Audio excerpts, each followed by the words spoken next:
दीनापुर नाम के एक गांव में दो पड़ोसी रहते थे, राम सिंह और श्याम सिंह। दोनों में ही 36 का आंकड़ा था।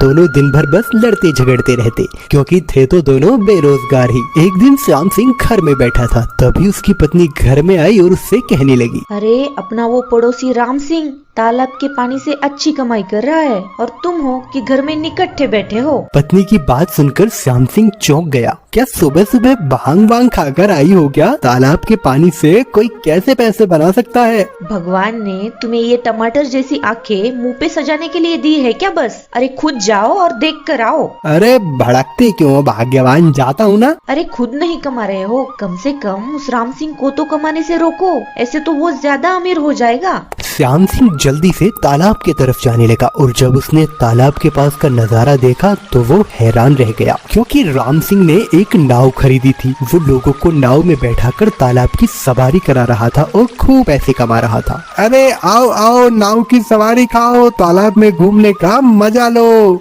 अरे भाई नाविक, कितने रुपए लेते हो? मेरी बीवी को भी तालाब में घूमना है। बस साहब सिर्फ 50 रुपए। और ऐसे ही वो दिन भर में बहुत से लोगों को तालाब की सवारी कराकर खूब पैसे कमाने लगा। श्याम सिंह राम सिंह से मिला तो कहने लगा, लोगों को लूटने का अच्छा तरीका बना लिया तूने।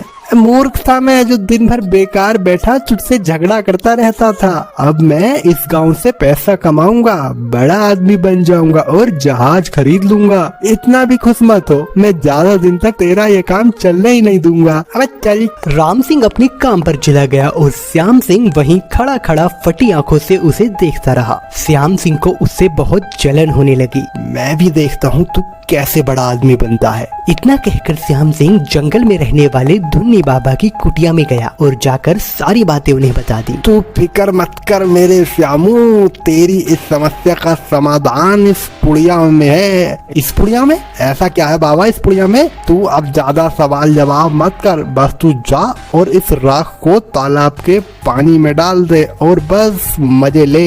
लेकिन याद रखना, तेरा काम बन जाने के बाद मेरी दक्षिणा नहीं भूलना। हाँ हाँ बाबा, मेरा काम तो बने पहले।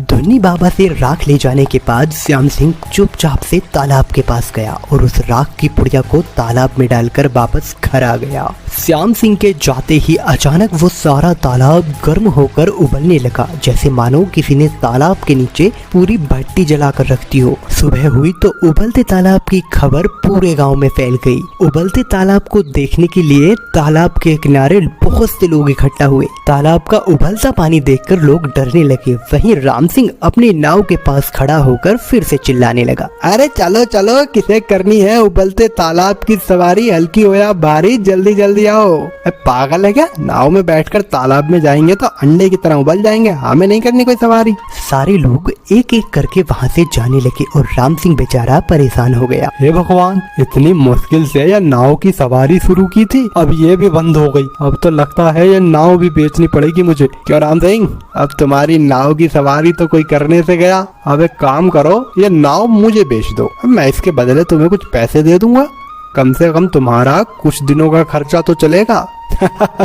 अब इन पैसों से जहाज खरीदोगे या टाइटैनिक? कोई बात नहीं भैया श्याम, अब तो मजबूरी में मुझे नाव बेचनी ही पड़ेगी। इतना कहकर राम श्याम को वो नाव बेच देता है और उदास मन से घर चला जाता है। क्या हुआ जी, आप इतनी जल्दी घर कैसे आ गए और नाव को अकेले ही छोड़ा है? कोई चुरा कर ले गया तो? अरे भाग्यवान, अब नाव की रखवाली की कोई जरूरत ही नहीं है, नाव ही बेच दी मैंने। अब नाव बेच दी? लेकिन क्यों?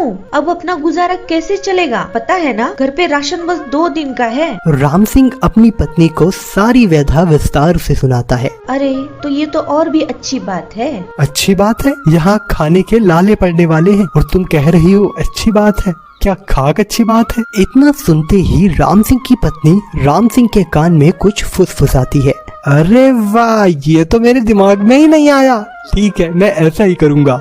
इतना बोलकर राम सिंह नाव के पैसे लेकर गांव के बनिए के यहाँ जाता है। अरे सेठ, मुझे 1 ट्रक चीनी, 1 ट्रक चाय पत्ती, 1 बोरा इलायची और एक टैंकर दूध चाहिए। इतनी मोटी मात्रा में माल, क्या गोलमाल है? नहीं गोलमाल कुछ नहीं है, बस तुम ये सामान जल्दी से मंगा दो और अभी के लिए ये लो कुछ पैसे रख लो, बाकी के पैसे 1 साल बाद दे दूंगा। ऐसा कहकर राम सिंह अपने घर चला आया और दूसरे दिन एक ट्रक चीनी, एक ट्रक चाय पत्ती, एक टैंकर दूध और कुछ बोरी इलायची के उबलते तालाब के पास पहुंच गए। लो साहब, माल आ गया आपका, जल्दी बताओ कहाँ खाली होना है ये। हाँ हाँ बताता हूँ, इतनी जल्दी मत दिखा, ये सारा सामान इस तालाब में पलट दे। अरे साहब क्यों मजाक कर रहे हो, धंधे का टाइम है, जल्दी से बताओ। अरे और क्या, तुझे लिख कर दूं? राम सिंह ने तीनों ट्रक तालाब में खाली करा लिए और तालाब में अब चाय उबलने लगी। इलायची की सुगंध सारे गांव में फैल गई और लोग इकट्ठा होकर अजूबा देखने लगे। इतने ही राम सिंह ने भी अपना चाय का स्टॉल तैयार कर लिया। चाय ले लो, चाय, गर्मा गर्म चाय, इलायची वाली चाय।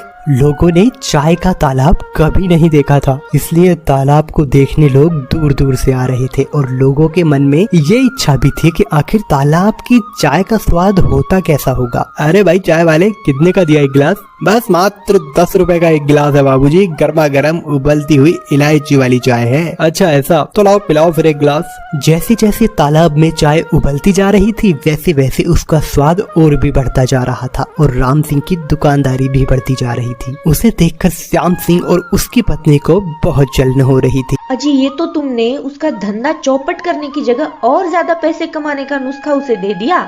एक काम ढंग का मत करना तुम कभी। अपनी पत्नी की इतनी बुरी भली सुनकर श्याम सिंह गुस्से में राम सिंह के चाय के स्टॉल पर गया। अरे तुम लोग चाय पीने के लिए इसे पैसे क्यों देते हो? फोकट में चाय पिया करो ना, ये तालाब इसका थोड़ी है। क्या बक रहे हो श्याम सिंह? मैं तुमसे नहीं, लोगों से बात कर रहा हूँ। श्याम सिंह की बात तो ठीक है, लेकिन हमें चाय निकाल कर देगा कौन? देखो तो चाय कैसे उबल रही है। राम सिंह हमें ये खोलती हुई चाय निकाल कर देता है, इसीलिए हम उसे पैसे भी देते हैं। बस इतनी सी बात? तो फिर मैं तुम्हें इससे भी ज्यादा स्वादिष्ट चाय निकाल कर दूंगा। वो कैसे? इस राम सिंह की नाव मैंने खरीद ली थी, जिसमें बैठकर मैं तुम लोगों को बीच तालाब की ज्यादा मीठी और ज्यादा पकी हुई चाय निकाल कर दूंगा। अरे वाह भाइयों, ये तो और भी सही रहेगा। अगले ही दिन से श्याम सिंह ने अपना चाय का स्टॉल लगाना शुरू कर दिया और उसकी चाय तो राम सिंह की चाय से भी ज्यादा बिकने लगी। राम सिंह उदास मन से अपने घर जा रहा था, तभी उसे धुन्नी बाबा मिलता है। और श्याम सिंह तुम्हारा पड़ोसी था ना, राख ले गया था तालाब में डालने के लिए और दक्षिणा देकर नहीं गया। सुना है चाय का तालाब बेच रहा है, उसे दक्षिणा लौटाने को बोल देना। अब राम सिंह सारा खेल समझ गया कि नाव के धंधे में टांग अड़ाने वाला श्याम सिंह ही है। मेरा धंधा चौपट किया, चलो मैं भी अब देखता हूँ कि चाय का तालाब कितने दिन चलता है। राम सिंह उदास मन से अपने घर पहुँचता है। क्या हुआ, ऐसे मुंह क्यों लटकाए हुए हो? क्या बताऊँ, मेरी तो किस्मत ही खराब है। इतनी कोशिश कर रहा हूँ अपनी मेहनत से कमाई करने की, लेकिन कोई काम नहीं चल रहा। अजी आप ऐसी बात क्यों कर रहे हो, बताओ तो क्या हुआ है?